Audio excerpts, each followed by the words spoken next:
número 15. Ok, cierren los cuadernos, saquen un papel, una hoja, cierren los cuadernos y cierren los libros.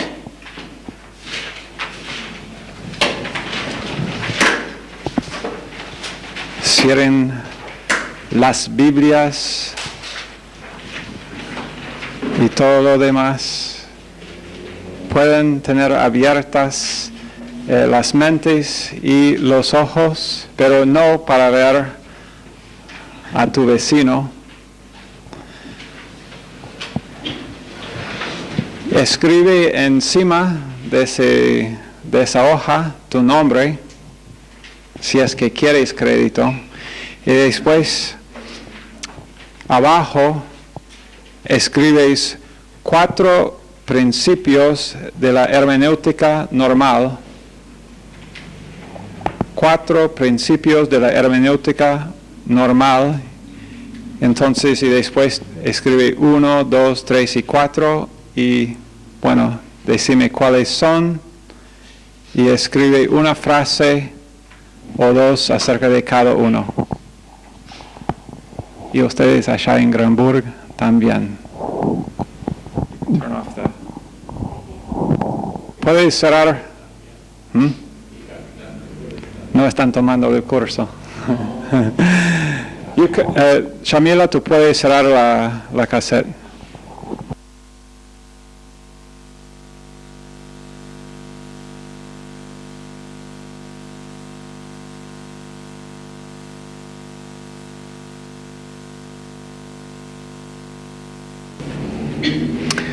Pastor Collins y yo somos tan unidos que a veces yo aparezco donde debe estar él y él aparece donde debo estar yo. Pero normalmente cuando yo aparezco donde debe estar él es por causa de que es necesario enfatizar algo, como la importancia de leer la lección. Y por la falta de información en sus hojas me parece que necesita enfatizado la importancia de leer la lección en el libro. ¿Cuánto piensan que han aprendido la lección por medio de este ejercicio? Levanten las manos. ¿Todavía no han aprendido la lección? Ok, dámelo. Las hojas, por favor, y la próxima vez van a saber cuáles son los 4 principios de hermenéutica, ¿no? De una hermenéutica normal. Ok. Ahora, no te sienten tan mal. Probablemente van a recuperar en 24 horas más o menos.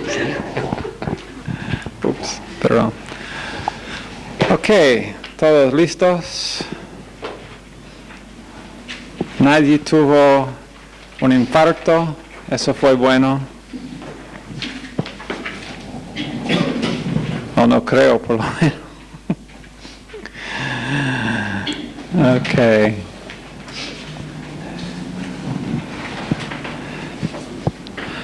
Ok, esta noche yo quisiera, antes de comenzar con ángeles, con nuestra enseñanza sobre ángeles, yo quisiera, no sé, Michelle me estaba haciendo señas así, como, no sé si la corbata está torcida o qué. ¿Todo bien, Michelle? Ok. Bien. Antes de comenzar entonces con la enseñanza sobre ángeles, quiero revisar un poquito una de las cosas que hemos ya estudiado, de nuestro significado de la inspiración. nosotros dijimos que creemos en inspiración en dijimos 4 palabras, damos 4 palabras acerca de la inspiración en las cuales nosotros creemos. ¿Qué es una de esas 4 palabras, Michelle? Plenaria es una, verbal, infalible y el otro, inerrante. ¿Qué significa verbal?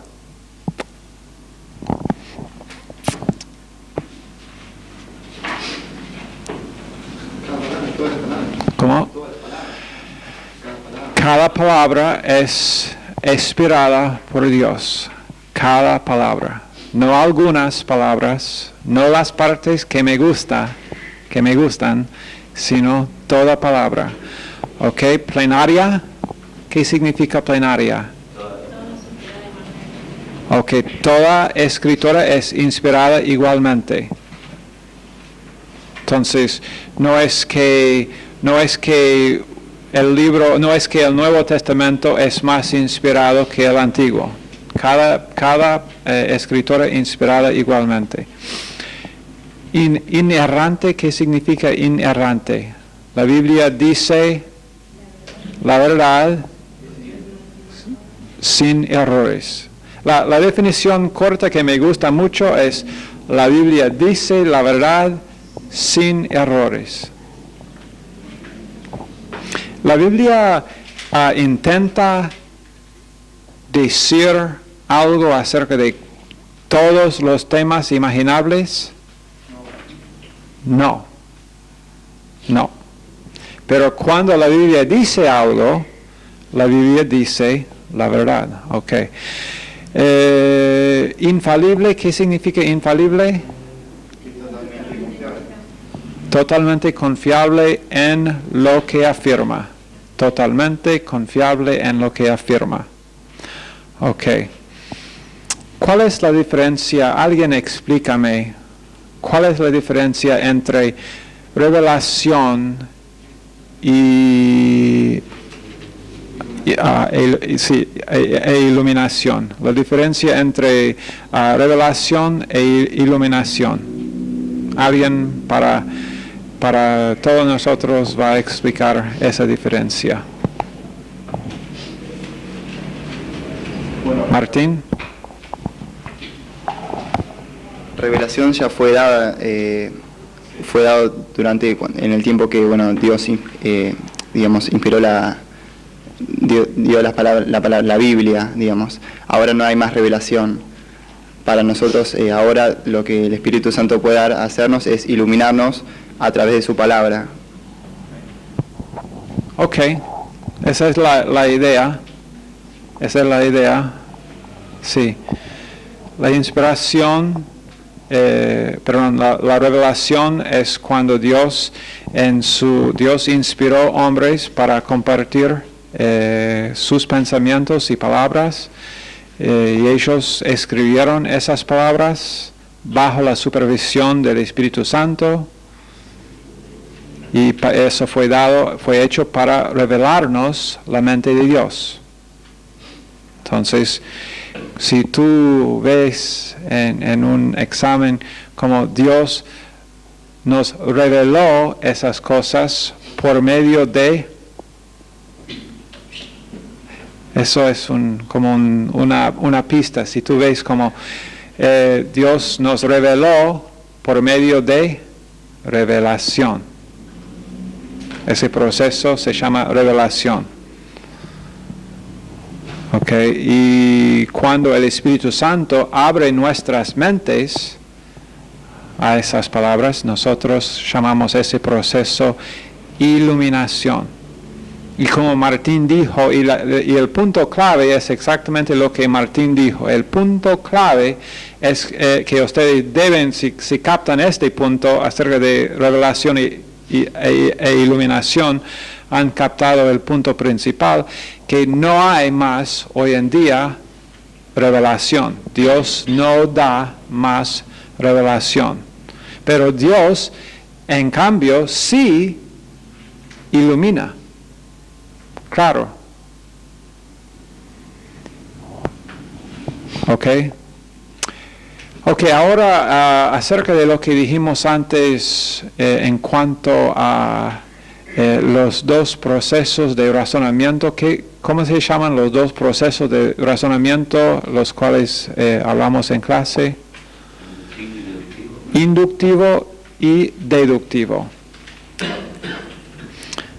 Okay, no olviden de que inductivo es cuando la conclusión contiene más información que la suma de las premisas, ¿no?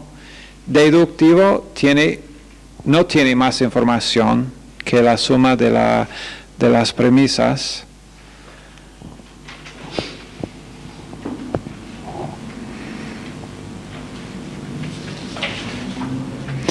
Si uno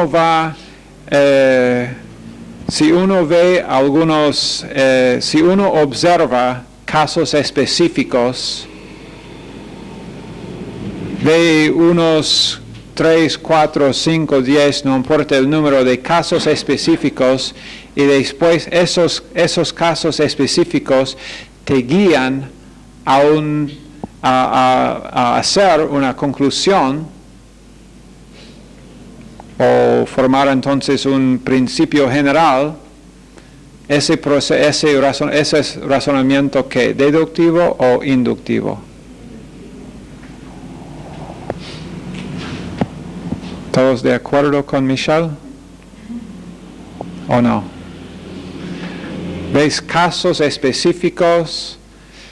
Pero esos casos específicos, ¿veis? Es un caso, como dijimos, uno va a Miami, encuentra una persona que habla castellano, encuentra otra persona que habla castellano, otra persona que habla castellano, y después decís, bueno, toda la gente acá habla en castellano, en Miami. Y bueno, en Miami, casi correcto. Pero, ¿qué proceso es eso? ¿Inductivo o deductivo? Inductivo. Porque inductivo, estás viendo más, la conclusión, ¿qué estás diciendo? Que toda la gente acá hablan castellano como idioma. Bueno, ¿has conocido a toda la gente? No. Entonces, la conclusión contiene más información que la suma de las premisas. ¿Ok? Ok. Si uno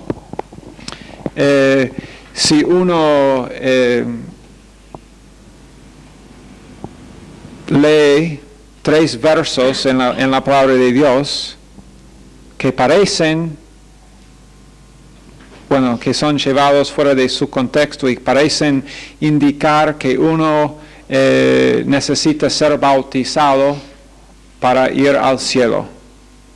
Pero uno lee 3 versos y los lleva fuera de su contexto y dice, bueno, me parece por esos 3 versos que uno puede perder la salvación. Y yo hago esa conclusión de esos 3 versos. ¿Qué tipo de razonamiento he usado?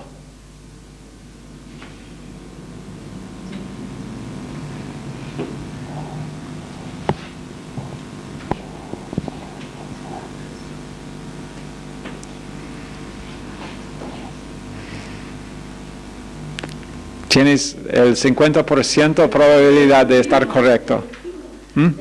Inductivo, sí, es lo mismo. ¿Qué pasó? ¿Dijo deductivo?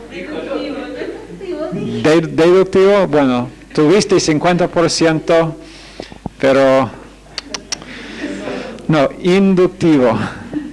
Sorry.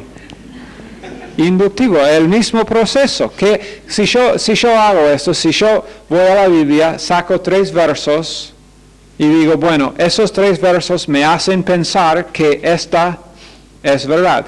Yo entonces he llegado a una conclusión que contiene más información que la suma de esos 3 versos. Yo he tomado o he llegado a una conclusión, en este caso una conclusión incorrecta, por el proceso inductivo. Acuérdense que dijimos que el proceso inductivo es más abierto a ser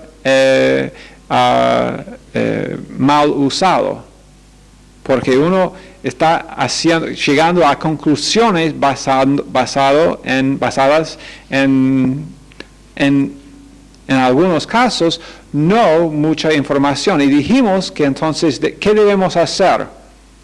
Si leemos en un libro que uno puede perder la salvación y que el hombre que escribió el libro, o que una persona necesita ser bautizado en agua para ser salvo, que no puede ir al cielo si no está bautizado en el tanque de mi iglesia. Él no dice esto, sino tiene que ser bautizado. Pero él usa y cita 3 versos. Bueno, lo que él ha hecho es usar razonamiento inductivo. Vio él 3 versos, sacó una conclusión, razonamiento inductivo. Después, ¿qué debemos hacer nosotros? Nosotros debemos ir a menos que ya sepamos, pero digamos en el caso de uno quien es creyente, joven y que realmente inexperto, pero ¿qué debe hacer esa persona? ¿Simplemente creer todo lo que el hombre escribió? No, él es un hombre que tiene una iglesia grande. Hay que creer todo lo que él escribe, ¿no? Sus libros son inspirados. No. ¿Qué debe hacer?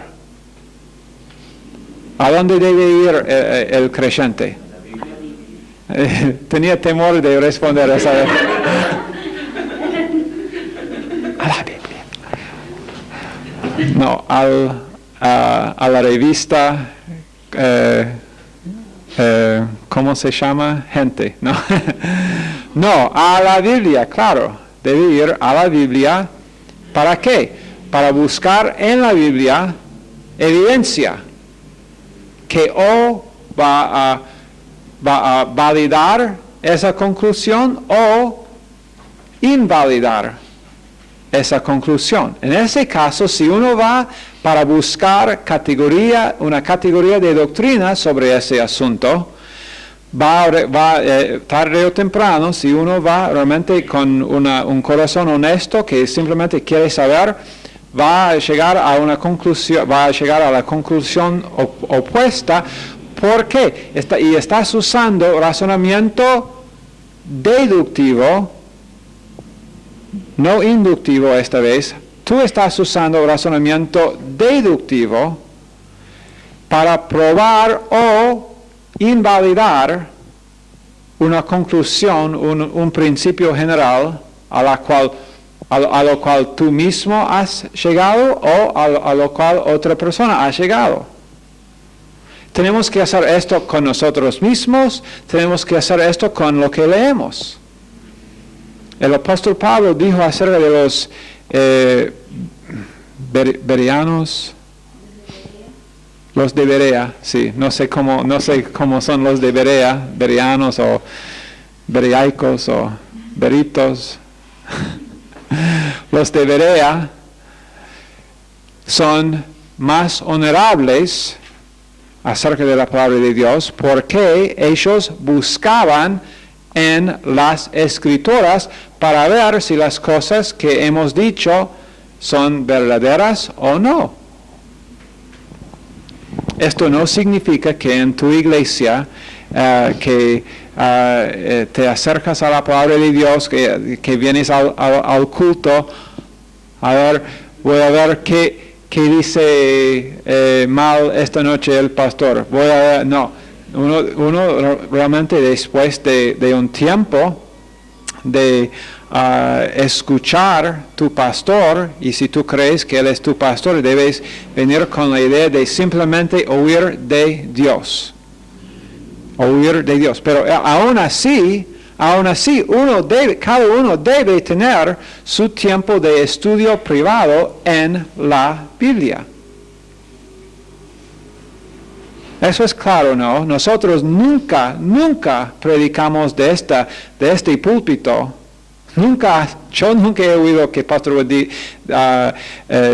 diga tal cosa y creo que nunca voy a oír de este púlpito. Estoy seguro que nunca voy a oír de este púlpito. Que bueno, no, ustedes simplemente deben sentar ahí y escuchar lo que nosotros les vamos a decir porque ustedes no son capaces de entender. Entonces, esa es doctrina católica. No es doctrina bíblica. Entonces, cada uno debe estar yendo y usando esos razonamientos, usando la mente que Dios te ha dado y ser una persona con integridad para ir a la palabra de Dios con tus preguntas, con tus dudas, pero ir a la Biblia para buscar esas cosas. ¿Ok?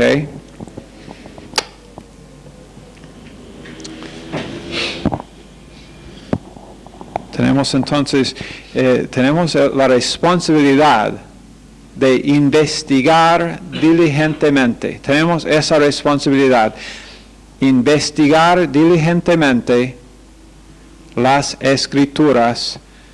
Si vamos a basar nuestras convicciones, si vamos a tomar nuestras decisiones basadas en estas cosas, basadas en estas convicciones, tenemos que investigar diligentemente para estar seguros, así como cuando el canon de las Escrituras fue establecido por hombres, ellos quisieron estar seguros de que el libro que iban a incluir en el canon realmente era un libro inspirado por Dios.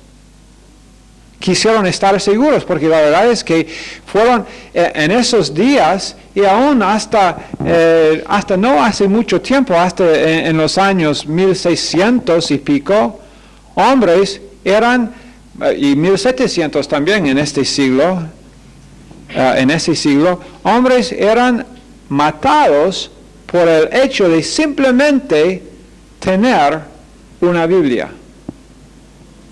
Por el hecho de simplemente estar leyendo el libro de Romanos. Matados. Y si yo voy a arriesgar la muerte para tener conmigo en mi posesión el libro de Romanos, yo quiero estar seguro que ese realmente es la palabra inspirada de Dios. Imagínalo, bueno, hemos incluido algunos otros libros que realmente no eran la palabra de Dios y tengo uno de esos libros y alguien de la Inquisición me mata por tener y llevar ese libro y llego al cielo y digo a Dios, Señor, me mataron por causa de tu palabra. Y Él dice, no, eso no es uno de mis libros. Oh. No, entonces nosotros tenemos que, debemos, así como ellos investigaron diligentemente, también nosotros, pero esa palabra que tenemos es la palabra inspirada de Dios, entonces investigamos así y basemos nuestras conclusiones sobre categorías de doctrina, no sobre un verso aquí, otro verso allá.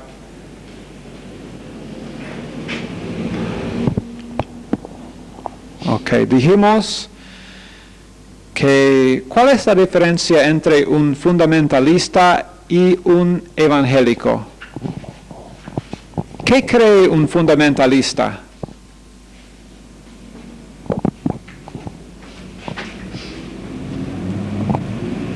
Estamos hablando de un fundamentalista cristiana. cristiano. Zulma. ¿Que toda la Biblia es la palabra de Dios? Que toda la Biblia es la palabra de Dios. Sí.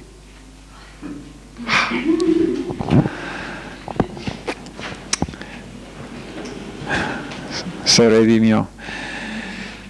Sí, toda la Biblia es la palabra de Dios. No algunas partes, no algunas secciones. Toda la Biblia es la palabra de Dios. Esa es la posición fundamentalista. Fácil, ¿no? Un evangélico, ¿qué es que un evangélico cree? Cree el evangelio. Ahora, una pregunta. ¿Todos los evangélicos son fundamentalistas? Todos. Ahora sé que estamos en la Argentina. Todos a la vez dijeron.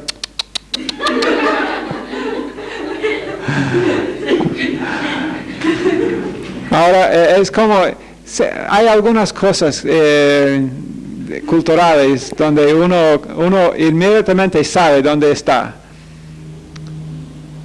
Si uno está en un lugar con mucha gente y escucha, tú sabes que estás en el Ecuador, donde una persona, yo vi eso probado en Baltimore, en el Instituto Bíblico ahí, en el pasillo que es largo, más o menos 40 metros, y lleno de estudiantes una noche, 40 metros de largo. Y Diana, en esa oportunidad, Diana Brooks, en ese momento, ahora Diana Nathanson, quería llamar la atención a Nora, en ese momento Nora Beltrán, ahora Nora Smith, misionera en Chile, pero Diana me dijo, mira esto, yo estaba con Diana en un lado, ahí estaba Nora, 40 metros distante, todo el pasillo lleno de estudiantes y todos hablando. Diana dijo, y así es como con ese volumen. Nora inmediatamente.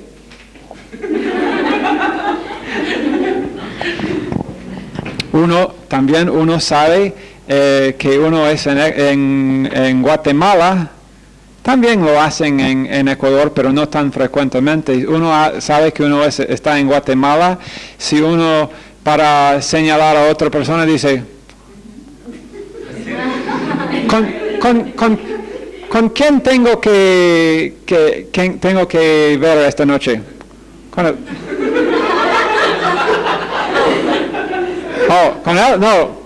¿O con ella? No quiero besarlo, sino Bien, ok, eso no tiene absolutamente nada que ver con nuestra clase. No va a estar en el examen. Ok.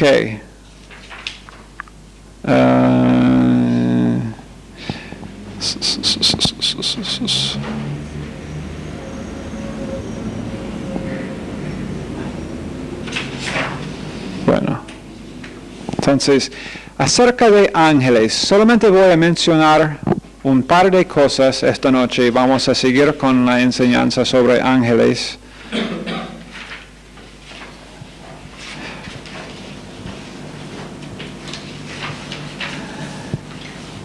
Primera cosa,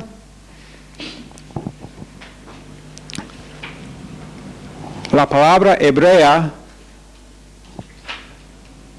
y la palabra griega para ángel, esas dos palabras son realmente el significado de las palabras hebreas y la palabra griega para ángel son iguales. El significado es mensajero. Mensajero. Algunas veces cuando la Biblia menciona ángeles, algunas veces no o usa la palabra griega o hebrea, por lo menos para ángel, no está hablando de los ángeles ese grupo de seres creados por Dios. Está hablando, por ejemplo, en Apocalipsis 2 y 3, cuando Dios escribe al ángel de las 7 iglesias, está refiriéndose al pastor de cada una de esas iglesias. No al ángel como un ángel de esos seres poderosos creados por Dios, sino al pastor, porque está hablando de, otra vez, el significado es mensajero. Hay 2 clases de ángeles. 2 clases. ¿Alguien me puede decir cuáles son las 2 clases de ángeles? Buenos y malos. La verdad es que es correcto, tú tienes razón, pero no vamos a nombrar los buenos y malos, sino ángeles santos y ángeles caídos. Ángeles santos y ángeles caídos.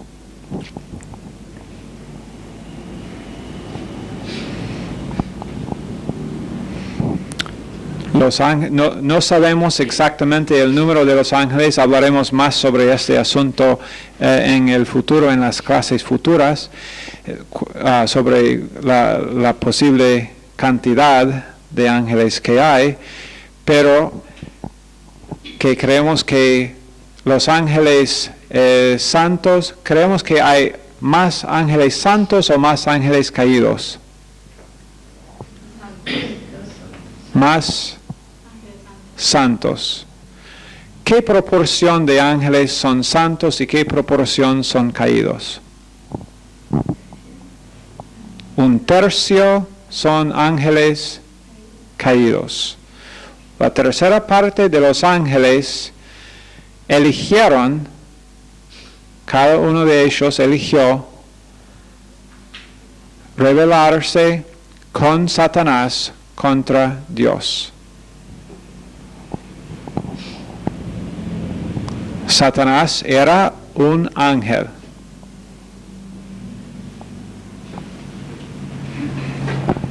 Era un ángel. ¿Qué tipo de ángel era él? Bueno, no de esas 2 clases, caídos y obviamente ahora él es un ángel caído, pero habían dos grupos dentro de los ángeles. No sabemos si hay más. Sabemos que dentro de los ángeles hay 2 categorías de ángeles, querubines y serafines. Satanás era un querubín. La verdad es que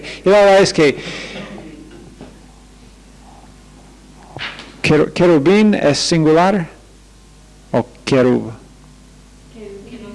Querubín, ok. Era un querubín, Satanás. Los querubines tenían ¿cuántas alas? ¿Alguien sabe cuántas alas tenían querubines? 4 alas, querubines. Serafines, 6. ¿Cómo? ¿Los mayores? No. Los serafines tienen 6. Ellos son los que... ¿Dónde en la Biblia podemos... hay un lugar solo en la Biblia donde nosotros encontramos los serafines? ¿Alguien puede adivinar dónde está? Isaías 6. Alrededor del trono de Dios tienen 6 alas, serafines. Satanás, querubín tenía 4 alas. Satanás era casi seguramente el querubín número 1 sobre esa categoría de ángeles.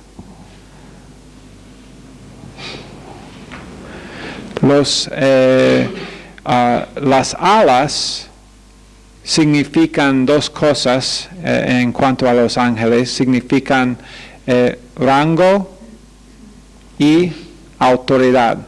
Representan rango y autoridad.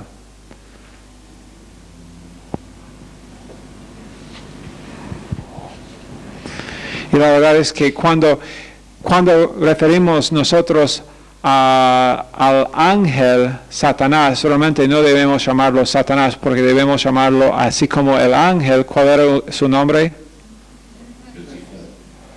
Sí, eso es, bueno, en la Biblia dice lucero. Porque, no sé, yo no podía encontrar la palabra Lucifer en la Biblia. Lucero sí.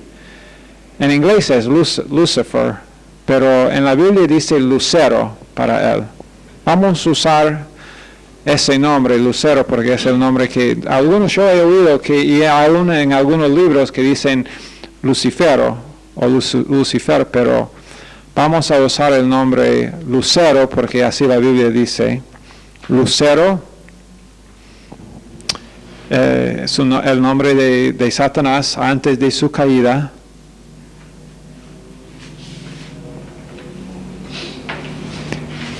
No era feo, era muy, muy hermoso, era un ser perfecto, creado por Dios, perfecto, santo, antes de su caída. Vamos a hablar más acerca de él en la semana que viene y también a otros ángeles. Para terminar esta clase, yo simplemente quiero decir una cosa. El examen que ustedes tomaron esta noche, yo voy a tirarlos en la basura. No sé si alguien hizo bien o no, no los vi, pero no cuentan en sus notas. Pueden respirar otra vez todos. No cuentan en sus notas esos exámenes, pero la próxima vez que yo doy un examen así, va a contar en las notas y no, así como esta vez, no voy a dar ningún, no les voy a advertir, simplemente les voy a decir que deben estar leyendo en sus libros. Por favor. Yo el día martes acá pedí claramente que los estudiantes leyeran esa sección. Yo dije, si leen solamente una sección de este capítulo, deben leer todo el capítulo, pero si leen solamente una sección, lean esa sección. No creo que nadie lo hizo. No sé. Pero no estoy aquí para juzgar a nadie, simplemente animarlos para obtener, y eso no es para mí, es para ustedes, para obtener el beneficio máximo de este curso, deben estar leyendo en el libro. ¿Correcto? Sí. Bien. Martín escribió a cada uno, Martín escribió 4 veces, lo siento, Pastor Collins, lo siento, Pastor Collins, lo siento. Señor, bendice esta clase a nuestros corazones en el nombre de Jesús. Amén.